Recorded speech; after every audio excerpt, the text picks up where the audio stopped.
Welcome to the Rim Break Rodeo. We hope this video helps. In this video, I will show how to make fruit salad for diet updated. Gather fresh fruit, a sharp knife, citrus for dressing, and a large bowl. I'll walk you through simple slicing, portion control, and a light dressing that keeps sugar in check.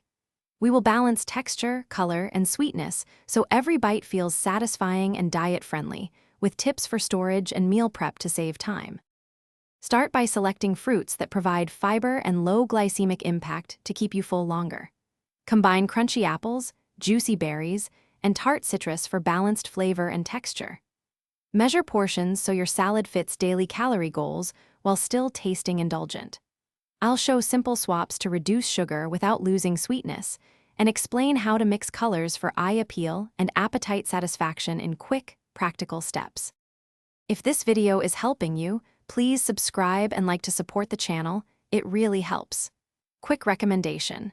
Little Tree's Black Ice is my go-to air freshener after hauling fruit home.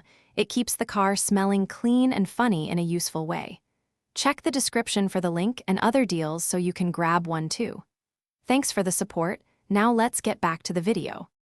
Make a dressing from lemon or lime juice, a teaspoon of honey, and finely chopped mint or basil for freshness. Stir in a scoop of Greek yogurt for protein if you want creaminess without excess sugar. Sprinkle a small handful of chopped nuts or seeds for healthy fats and crunch, and keep portions controlled to stay within diet goals. I'll also share a simple meal prep method to keep salads crisp. Thanks for watching. Consider subscribing if we helped you.